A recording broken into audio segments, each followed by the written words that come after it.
Let's go ahead and get started. I will call to order the meeting of the legislative committees this morning, and welcome Dr. Parker and Mayor McAllen. We expect a couple of others to join us this morning as well. Apparently we do have on the phone our advocates in Washington, and we'll start right in with those matters.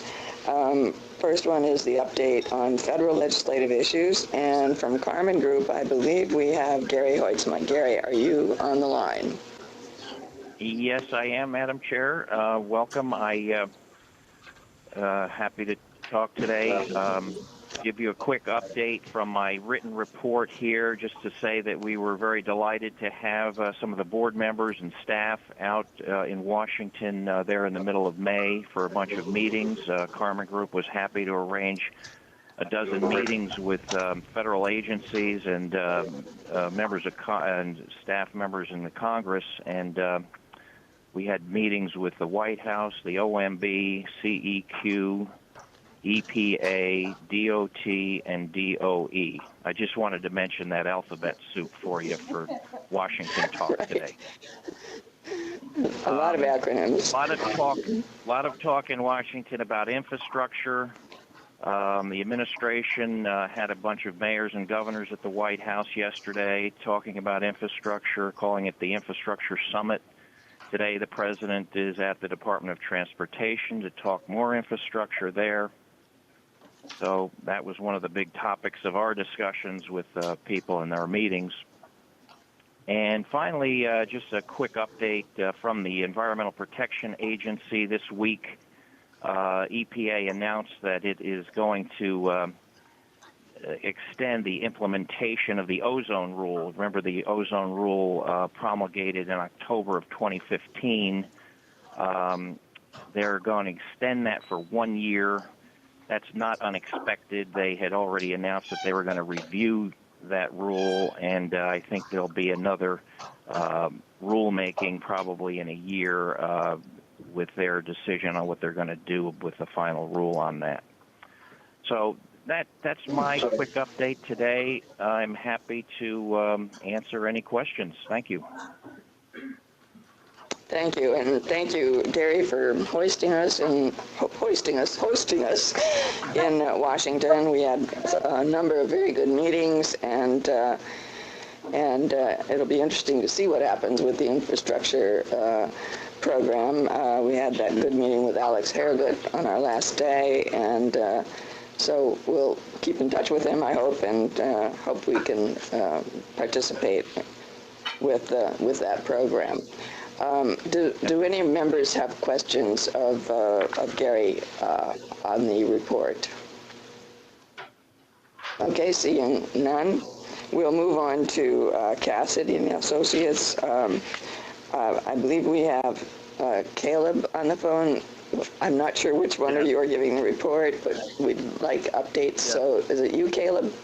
Okay. Yep, this is me. Could you go ahead and give us your report? Yes, thank you, Council Member. I'd like to second what Gary said. We had a great trip with all the members here from South Coast. Cassidy likewise scheduled a number of meetings, primarily on the House side, with some Senate meetings as well. Most notably, we met with House Appropriations, Energy and Water Subcommittee Chairman Mike Simpson, Republican from Idaho, and we're excited that he expressed an interest in coming out and visiting South Coast in person and taking a tour and meeting with staff and governing board members out in California. So we'll be following up on that request and hopefully getting Chairman Simpson out to California in the near future. Legislatively, we're monitoring closely the President's proposed budget. In our report, we highlighted some ongoing concerns with the proposed slashes to the EPA budget, and notably coming up, the first hearing with Administrator Pruitt to go over the budget has been set for June 15th in the House Interior, Environment, and Related Agencies Appropriations Subcommittee. So that will be a key for us to work with South Coast to ensure that our views are known. regarding the president's cuts to the EPA. And with that, I'll open up for questions. Thank you, Caleb. Any questions for Caleb on this report? Seeing none, we can move on to Kadish and Associates. I understand we have Mark on the phone and perhaps some others. So who will give the report for the update? Yes, thank you, Madam Chair. You're all there. I'll just also say that we enjoyed having the board back and thought they were very productive and helpful meetings, and we'll also continue to follow up on a number of the points that were raised during those meetings. In addition to our written report, I would say the only two things we would mention is, as I'm sure you all know as well or better than we do, there was a special election for now Attorney General Javier Becerra's seat, and Jimmy Gomez was elected and will be coming back to D.C., so we will work with Derek and his staff, obviously, to go in as soon as he gets established and talk about the federal agenda for South Coast. And the only other issue then would be, as Caleb suggested, the appropriations hearing process has started, which is the precursor to marking up the bills that we care about. And he pointed out next week there'll be a hearing in the House on EPA on the 15th, and in Senate they've tentatively scheduled their hearing for the 28th. So we'll be following the issues through the budget that way, and we'll obviously be working those interior appropriations bills to make sure our priorities are contained in them. So that's really our report. We're also happy to take any questions. Thank you, Mark. And thank you both to your firm and to Cassidy for hosting us in Washington. We had some very productive meetings, and we had a good contingent here from South Coast that went for the trip, and I think we've learned a lot. So also we made numerous invitations to people that we visited with, and we really want to encourage them to come out to California and visit, because when they hear firsthand our ports and what happens here, I think it helps them understand the needs of the region. So we thank you and all the firms for the work you're doing for us. Any questions of Mark or anyone on the Kadish team? Okay, seeing none here, thank you so much for your report. Yes, Mr. Nastri. Thank you. I just wanted to raise two issues. Councilman Buscaino is actually participating. He's on the phone line. There's a technical issue with the video feed. So Councilman Buscaino is on the line. And I also just wanted to alert you that we received a call yesterday from Taylor Jordan on the House Space Science and Technology Committee meeting. In essence, asking us if we might consider testifying before the House Committee on June 21st. It was an interesting discussion because they had asked us, or they had shared with us, that they were cutting back funding and looking more at basic development, and we argued against that. We said that we needed increased funding to accelerate deployment, and we described the things that we are doing as an organization on technology development. But just wanted to give you a heads up on that particular aspect. Good. So I hope we will engage in that endeavor and go back and testify on those grounds. We certainly need to keep advancing our technology, particularly in the non-attainment areas. So, and the other thing you said that Councilman Buscaino can hear us, but we can't see him. Is that where we are now? Correct. Councilman Buscaino, good morning.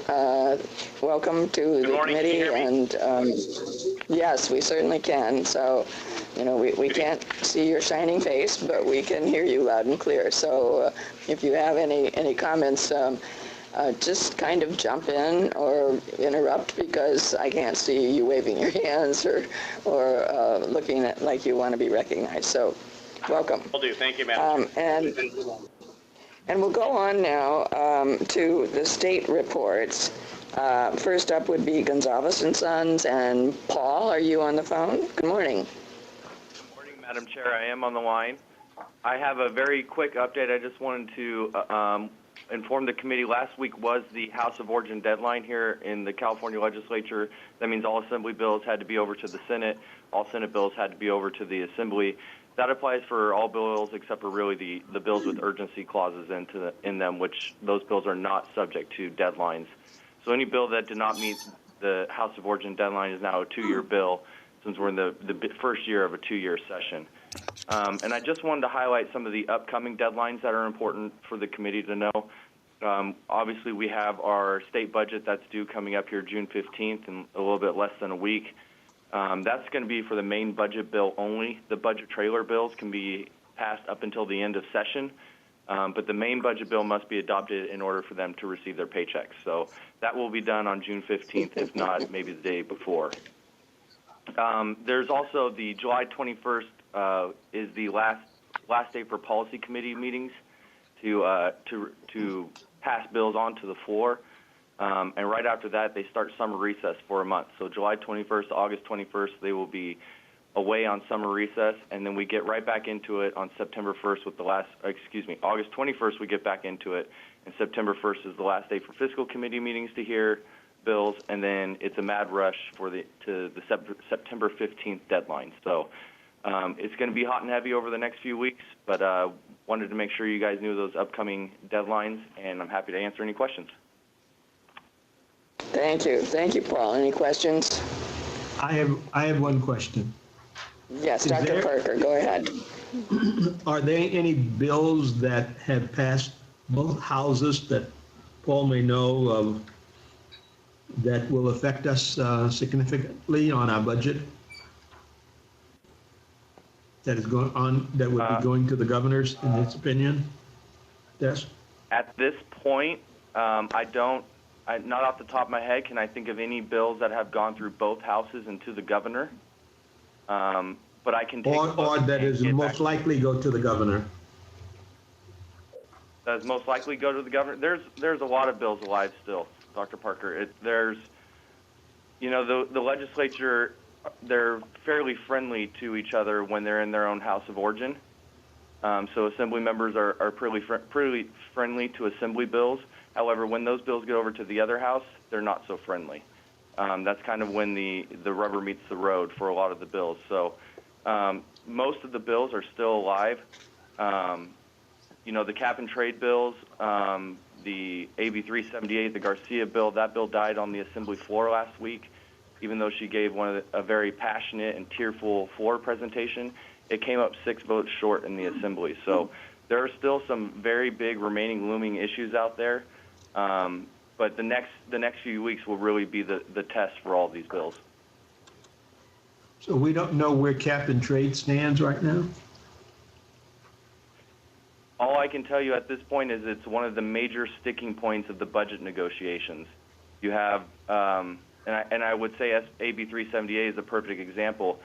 You have the Assembly, which is split on what they want to see out of cap and trade. So, some are a little bit more business friendly, some are a little bit more environmentally friendly, and some are just don't believe in cap and trade at all. So it's going to take a 2/3 vote in order to do this. You have a number of members who are targeted members who are going to have a hard time supporting something like that.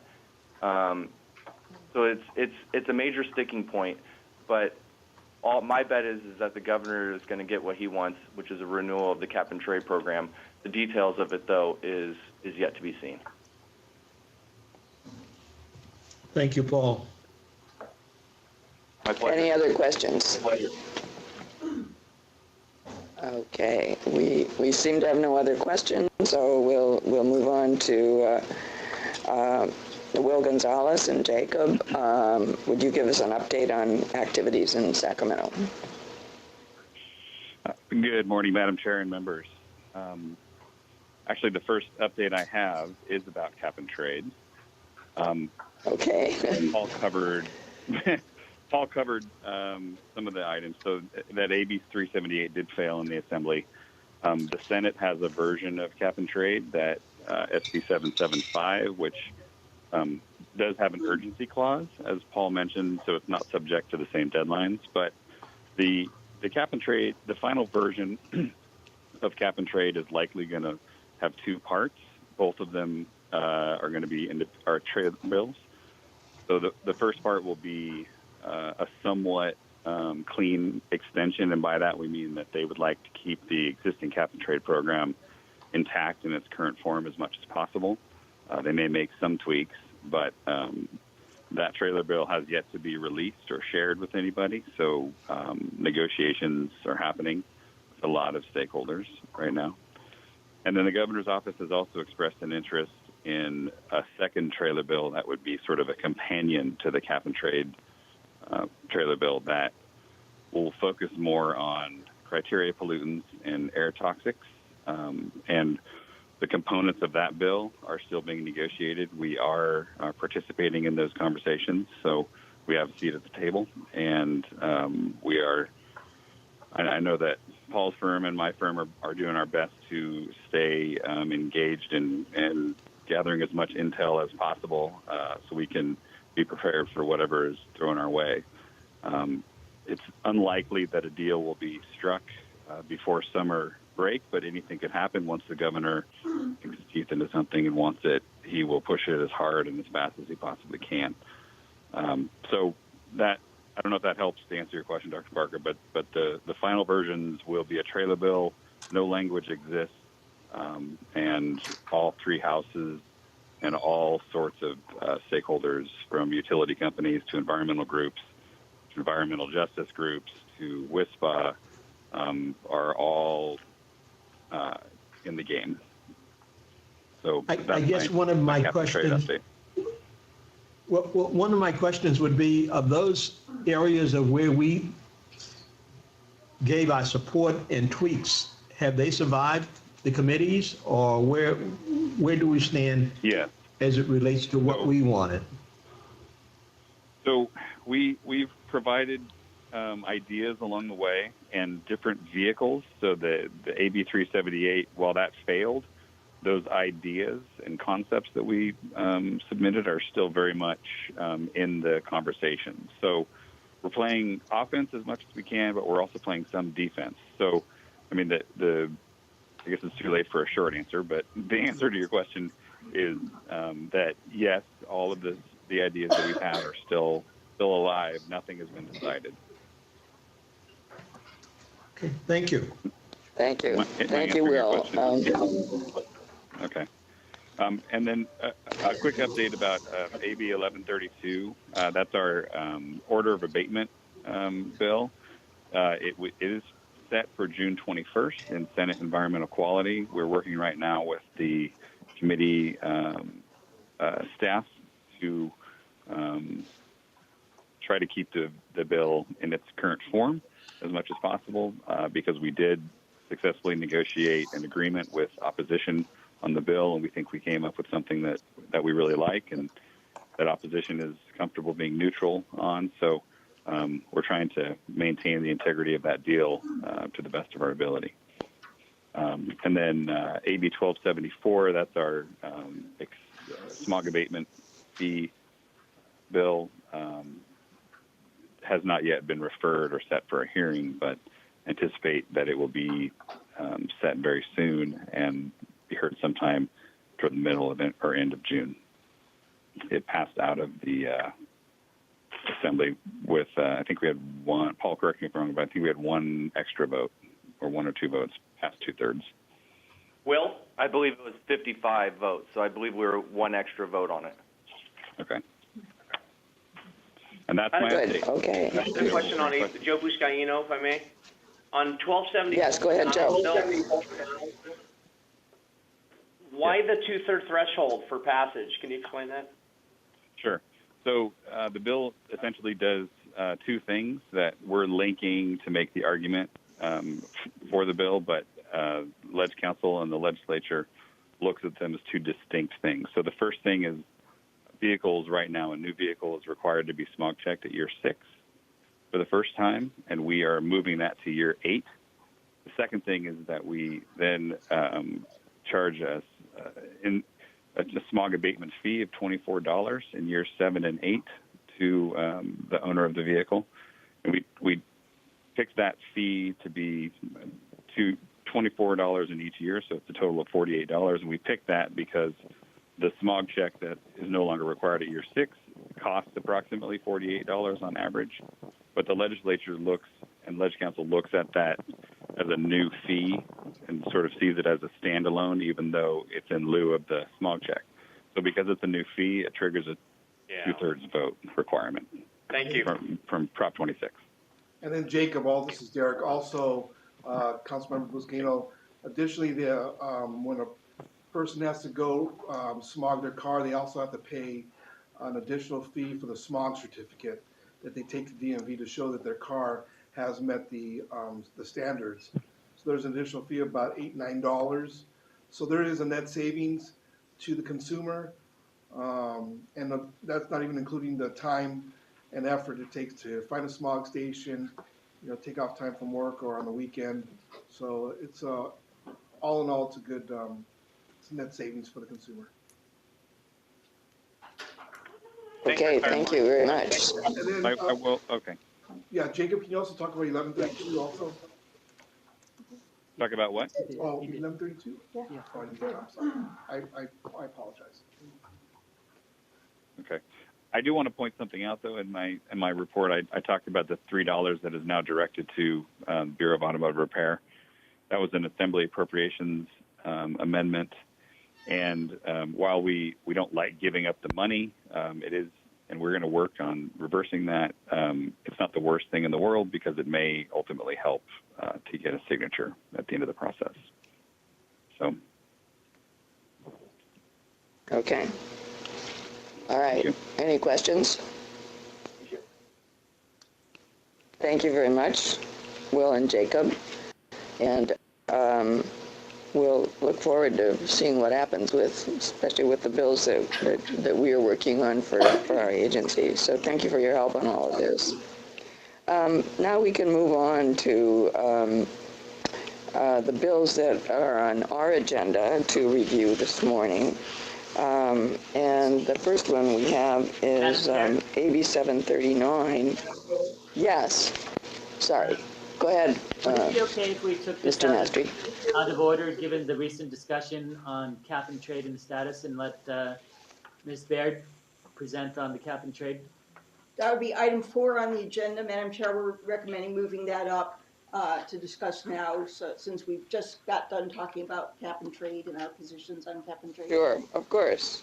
Thank you. Yeah, of course. That's a good idea. Go ahead. We'll move to item 4, which is the discussion on the cap and trade draft proposal. Thank you. Good morning, Madam Chair, committee members. The draft policy, which is proposed for the board's adoption, is on the very last page of your agenda packet. And it's very simple. That the South Coast Air Quality Management District supports the reauthorization of the greenhouse gas cap and trade program. This is in line with the board's previously approved policy where we were given the authorization to negotiate with authors in support of our position that basically says 20% of cap and trade auction revenues should be expended in extreme and severe areas, taking advantage of the co-benefits that occur from emission reductions of cap and trade pollutants, greenhouse gases, as well as criteria pollutants.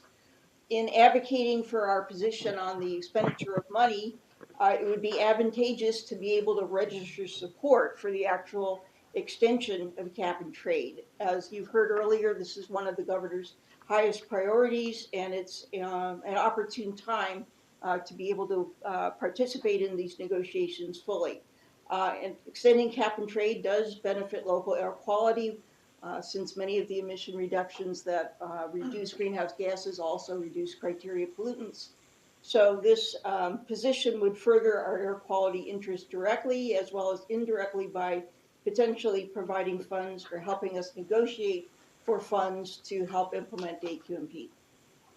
And this is the action item. I would ask for adoption of this item. Thank you. Thank you. I have a question. Any comments? Yeah, I have a question, Madam Chair, too. Yes, Dr. Parker. Go ahead, please. Dr. Parker. One of the big contentions right now is trying to get 2/3 vote on the cap and trade so that it would be probably non-challengeable in the courts. Correct. Our reauthorization of that, it's a two-part question. Is that generally accepted by most of the trade associations for the reauthorization?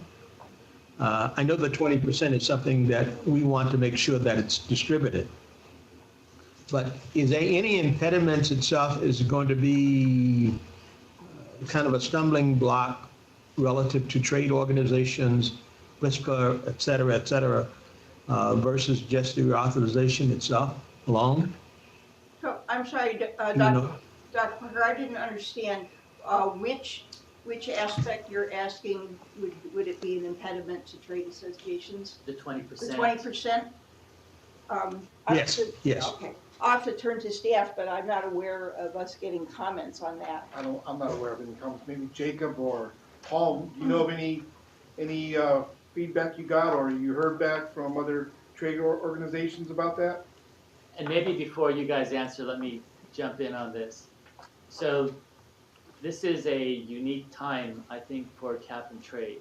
Because right now what we're seeing is that you have organizations like WISPA and other trade associations that are supportive of cap and trade, and you have the environmental justice groups that are actually somewhat in opposition to cap and trade. And it's because of the allocation of funding in part, and that's why, you know, our position with regards to the money being spent in the disadvantaged communities, we have the support of like WISPA and those other organizations, but there's more outreach that's required to the environmental justice groups, which are at best lukewarm, I would say, on cap and trade. But Jacob and Paul, if you've heard something different, or if you've heard anything on that, let us hear your thoughts as well. This is Paul. I agree with you completely, Wayne. I think it is a very odd time here in Sacramento. It's almost a role reversal to where you see, you know, businesses who want to see cap and trade continue on as an incentive program rather than the environmental justice community who wants to be taking those incentives away and just forcing them to do it. So the one thing I would hedge my bet on is that this governor wants a renewal of cap and trade, and he's going to bring all parties to the table. And as Jacob had mentioned earlier, once he sinks his teeth into something, and we've seen it over and over again, he will get his way. So I think there's going to be, I think it's that old adage, if everybody's unhappy, then it's a good bill. This is Jacob. Right. I'll echo, you know, what Wayne and Paul have said. Speaking specifically to the 20% GGRF concept, I have not presented that, nor have I received feedback on that yet. It hasn't seemed, we've seemed a little early. I think we're still discussing high-level concepts. Funding is something that will be discussed probably down the line. So anything I would say would be speculative, but the most obvious source of funding is the GGRF money. But again, you know, every single interest group, not only in California but around the world, wants some of that money. So we'll have to wait and see how the types of programs that are being talked about are funded. We're not sure yet. Well, you know, and again, I would, it certainly seems to me that the governor is going to get his way on this matter. However, we want to make sure that we don't come up too short on the table, that a lot of the money is going to be put on the table, and we don't get a reasonable, I wouldn't even say our fair share, but a reasonable share of those funds in order for us to be able to have to meet the attainments that we need to meet because of the emissions that this program will begin to allow to be emitted. And since we probably have more than a majority of the emissions right here within our basin, I think it's essential that we know ahead of time that we're going to have any opposition. I have certainly would like for us to be able to have some strategies to make sure that if it's going to happen, that it happens most favorable for us. So I think that I would like to ask the executive director and Derek to keep real close watch on this, and if there's anything that needs to be done, if we need to assemble and do a little bit of talking to folks, including that of the governor as well, that we be mobilized to do that, because it would be really to our disadvantage to have all of this emissions being polluted in our area and not have any of the reasonable resources to have to mitigate it. So Dr. Anyway, Parker, that's my input. Go ahead. if I could just add, so we've had 2 meetings with the governor's office, I think, in the last 2 weeks. One in which staff and I presented to the governor's office our thoughts with regards to cap and trade dollars and how they should be spent, certainly within the South Coast, making the points that you had just made. And then last week, Jacob and Paul and others sat down with the governor's office. What we've discussed is that we, in conjunction perhaps with Bay Area and CAPCOA to a certain extent, are going to sit down and talk with Richard Corey, the executive officer for the Air Resources Board, and really sort of focus on some of the details and some of the mechanisms that would allow for the funding to be allocated where it's needed most.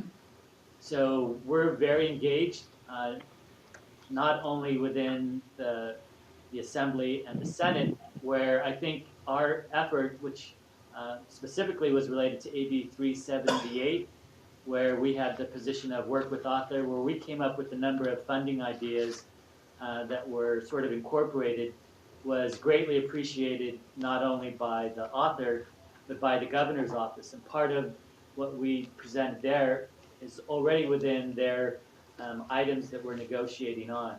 So we're being very aggressive with the governor's office, and then both Paul, Jacob, and Will are being very aggressive on the legislative side to make sure that we're able to be at that table and negotiate with those.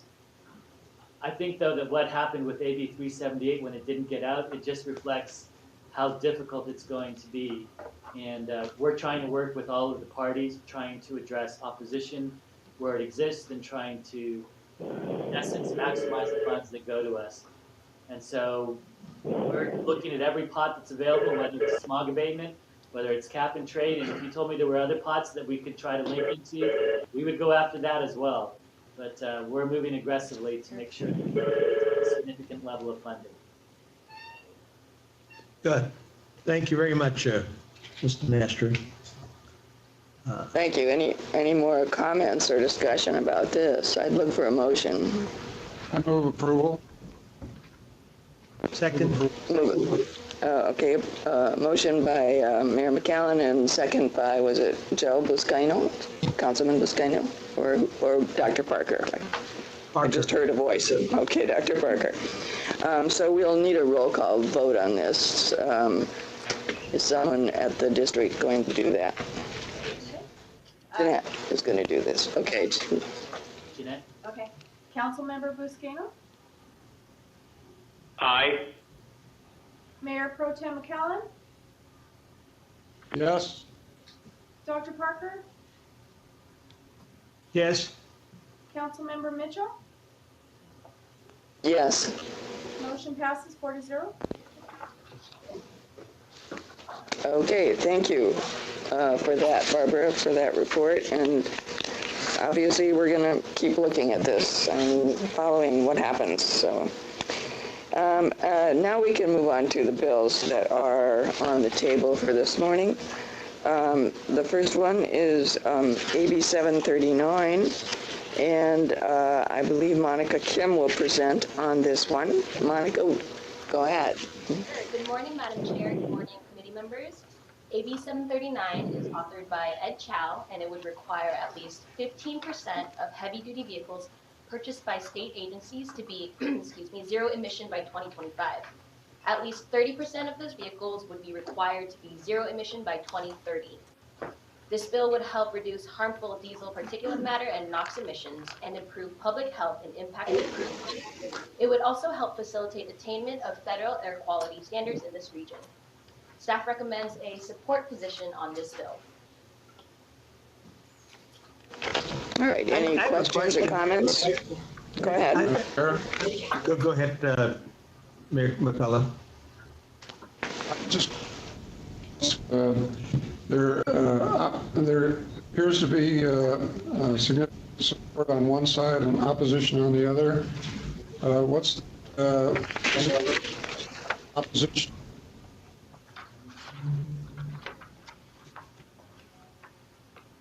Is your question, what is the opposition? Yeah, Your voice was kind of fading out. What is the argument for the opposition? I believe the argument for the opposition is that near zero should qualify, and that as a zero emission vehicle, they're really looking at battery electric or perhaps fuel cell electric. And I think the opposition wants to somehow make sure that a near zero natural gas vehicle would qualify, and that without that, they're opposed to it. Well, that was going to be the question that I was going to ask also. Why are we saying that 30% of all heavy-duty vehicles must be a particular battery operated or hydrogen or whatever it may be?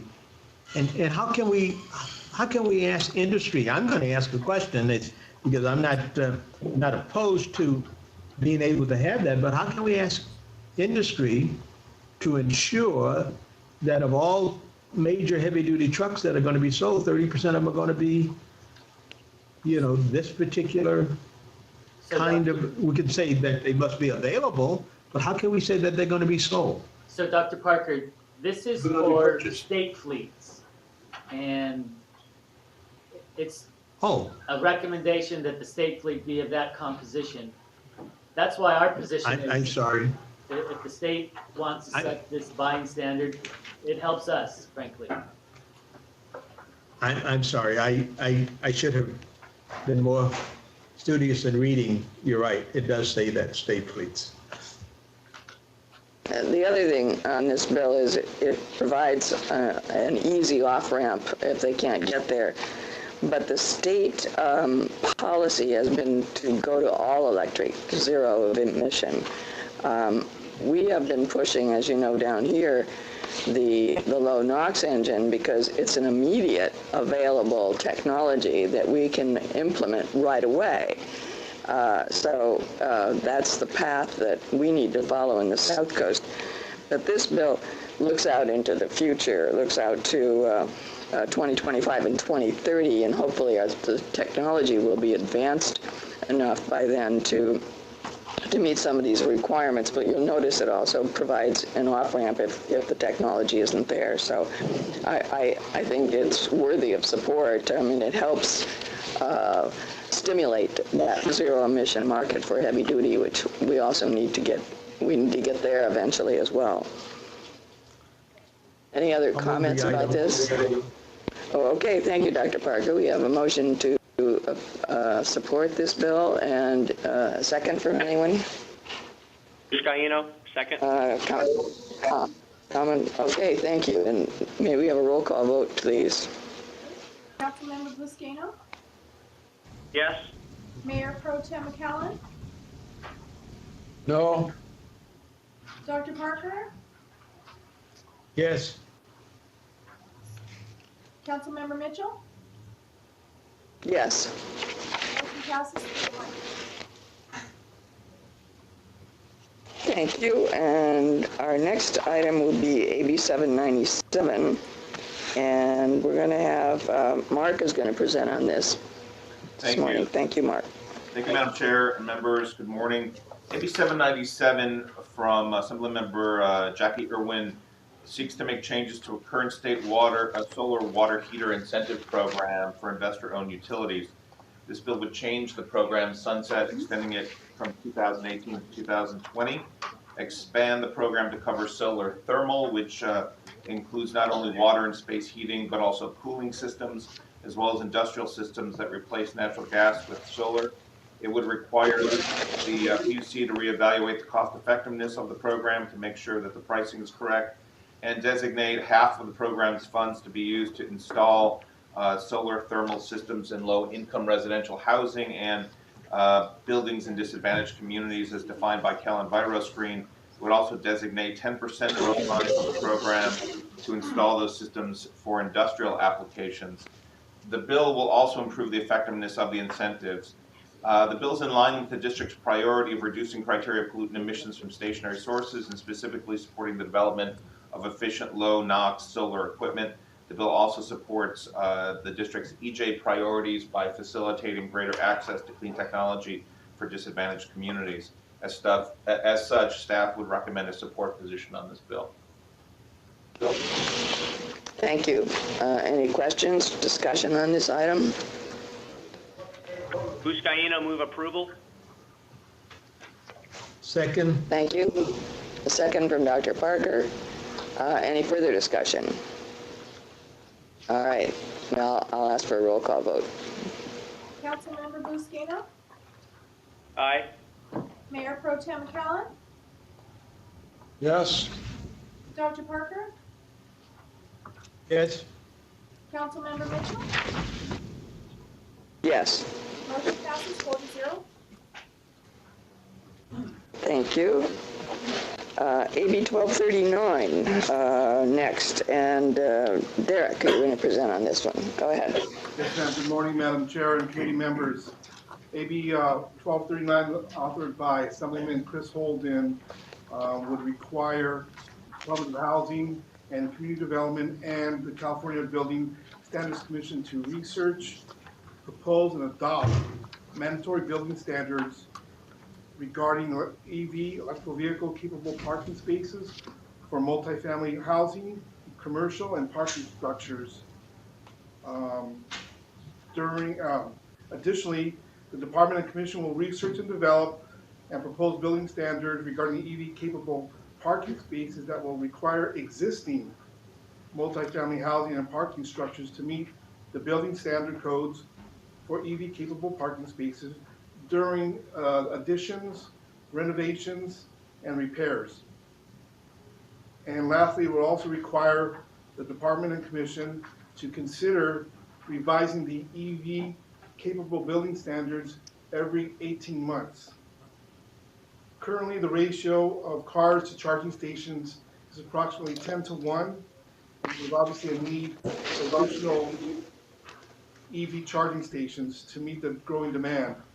This bill is in line with SCAQMD's long-term initiative to enhance EV charging systems throughout a region. This bill will help put more more zero-emission vehicles on the roads and meet that demand.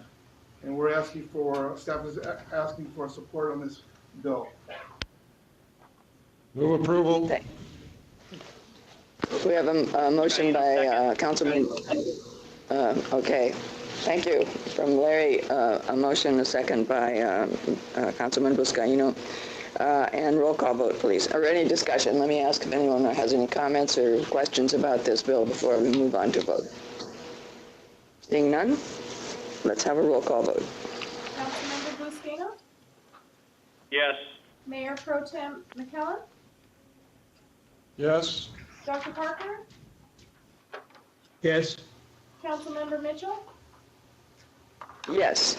Motion passes 4-0. Thank you. Next, we have SB 100, and this was Mr. De Leon's bill, and we're going to have Mark that's going to present on this. Go ahead, Mark. Thank you, Madam Chair. Madam Chair, members, Senate Bill 100, the California Clean Energy Act of 2017, authored by Senate President Pro Tem Kevin De Leon, would establish an overall state target of 100% clean energy for California by 2045. California already has the most ambitious climate targets in the world, the most aggressive renewable energy targets of any economy of its size. In 2015, Senator De Leon's SB 350 set a 50% clean energy standard by 2030. That bill also set new requirements for doubling energy efficiency and for wide-scale transportation electrification deployment. This new bill would take that law a step further by establishing a target of generating 100% of California's retail sales of electricity from renewable energy resources by 2045, require state agencies to incorporate into existing climate programs the planning goal and regulatory requirements to achieve 100% reliance on renewable energy resources, or zero carbon electrical generating facilities to supply all the electricity procured to serve customers in California. It would also modify and expand the existing renewable portfolio standards by accelerating by 4 years the existing target of generating 50% of retail electricity sales. Instead of 2030, it would now update that to 2026, and it would establish a new target, 60% by 2030 and 100% by 2045. Lastly, the bill would establish new policies for energy companies to capture uncontrolled methane emissions from dairies, landfills, and wastewater treatment plants and use these clean renewable fuels to replace natural gas. The bill is in line with SCAQMD's priorities regarding reducing criteria pollutants, toxics, and GHG emissions within the South Coast region, and by increasing the use of clean energy, there will be co-benefit reductions in criteria and toxic pollutions. As such, staff recommends a support position on this bill. Madam Chair. Yes, go ahead, Mayor McCallum. Yes. Thank you. Has there been any economic analysis or impact for this bill relative to statewide economic impact? I don't know. I don't know if that has occurred. I'm sure that the Appropriations Committee did some analysis of the cost, but I don't have that before me. I'm sorry. We can look into it for you. Appreciate that. Also, in the staff report, it didn't list any support or opposition. Is there support or opposition for this bill? I don't know about outside opposition. I do know that the bill did pass out of the Senate a few days ago, about a week ago, and the vote there was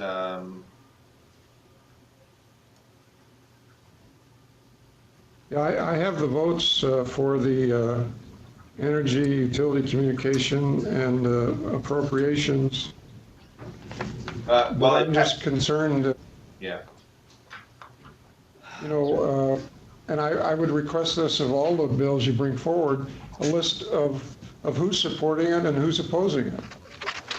Well, it would be nice to have that information. We will do that. I'm sorry that we don't have it for you right now.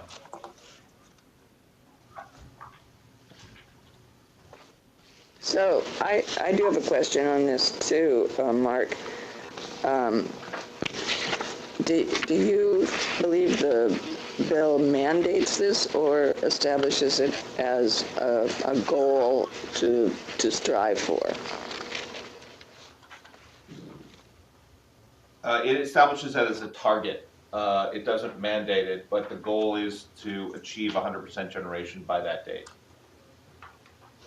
So it's more of a goal rather than a mandated program at this point. Right. It does impose certain requirements on CPUC, though, and these other agencies. Okay. This is Jacob. I can answer that question if you'd like. Oh, go ahead. Yes. Who is that, Mark? Or Bill? Jacob Moss. Jacob. Okay, Jacob. So the bill, so the bill has two components. It has an RPS mandate, and then it has a zero carbon goal. So the RPS mandate is 60% RPS, which is the renewable portfolio standard. And then the remaining 40% to get to 100% clean energy is sort of a zero carbon goal, which the way the Pro Tem's office has described it is that it is something that the regulatory agencies will use for planning purposes, but because it's unclear what the path will be and what sort of technology will be required to achieve that, they want to keep it as a goal and not a mandate. I see. Okay. All right. Mayor Pro Tem McCallum, the list of support and opposition that we have so far as of May 25th lists only two companies in opposition, PG&E and Southern California Edison. In support, there are a lot of clean energy programs and clean energy companies. What about League of Cities? Thank you. There's no, on that list, there doesn't seem to be any municipalities or coalitions. It's all independent clean energy companies. Thank you. I think Madam Chair, may I? Yes, go ahead, Dr. Parker. I think it's that California has set as a goal for itself to have everything to be 100% clean energy. Whether or not we can get there is going to be largely dependent on the technology and the reasonable cost itself thereof. And I think Mayor McCallum, when he asked the questions, is reasonable questions to ask. You know, are we going to get there at any cost, or are we going to get there at a reasonable cost? I think this bill specifically states that if it's reasonable and practical, and I think that's what even the Health and Safety Code says. If it's reasonable and practical, then we should basically strive to get there. And I think this bill is kind of more or less parallel in that. So in that sense, I think since these are goals and objectives that we've had for many, many years, that to really put them down and to have our state agencies and our large utilities to be leading the way in order to do this, because the large industries, certainly we can't get there by asking them to bankrupt themselves and do all the other kinds of things. But I think that we can do the same way that we've done with the automobile industry. Look at what the cost itself is going to be, see how practical it is in order to use the technology that we have and implement them so that we can clean the air. So in that regard, I would move to support this particular bill as staff has recommended. Thank you. Is there a second? Second, Buscaino. Thank you. The reason I asked that question about mandated or goal is for some of the same concerns that were expressed here about can we really do it? What is the cost? But as a certain percentage of this, as Jacob pointed out, is goal-oriented and not mandated, I think it is reasonable that that we could look to this as you know, a possibility for the future of California, and very forward-looking, of course. But I would support the motion and the second as well. Any further comments? Yes. Yes. Just would like to point out for the committee members that on page 11 of the bill, there begins a provision that describes the circumstances under which the Public Utilities Commission can essentially waive the requirements of meeting those mandatory RPS standards that are set forth on the previous page. And there are a number of reasons that have to do with whether the retailer has taken reasonable measures under its control to comply, whether there's sufficient transmission opportunities, whether they've had problems with permitting that would prevent them from procuring renewable energy, and so forth. So I think that some of the concerns that the committee members have addressed would be able to be considered by the Public Utilities Commission as this bill is implemented, in the event that a retail seller of electricity is unable to meet the exact standard required. Great. Thank you for pointing that out, Barbara. That's important, the language that's included in there. Any questions or further discussion? All right, we have a motion and a second, and I'll call for the roll call. Councilmember Buscaino? Yes. Mayor Pro Tem McCallum? Yes. Dr. Parker? Yes. Supervisor Rutherford? Not having heard the full discussion, I'll abstain. Councilmember Mitchell? Yes. Motion passes 4-1. Welcome, Supervisor. Okay, thank you. And good morning, Supervisor Rutherford. Thank you for joining us. We are on agenda item 3, the last bill that's proposed there, and that's SB 518, also by Senator De Leon. And we have a presentation from Mark. Thank you, Madam Chair. Is that right? Yes. Mark. Yes. Madam Chair and members, in 2012, California voters approved Prop 39 to allocate $550 million over 5 years for eligible energy projects, such as energy efficiency upgrades and clean energy generation at public schools and community colleges. SB 518 follows up on Prop 39 by establishing a new clean energy job creation program for energy efficiency and clean energy projects as well in public schools and community colleges. But this bill also appropriates unspent funds from Prop 39 and directs $75 million of those funds for school bus retrofits and replacements.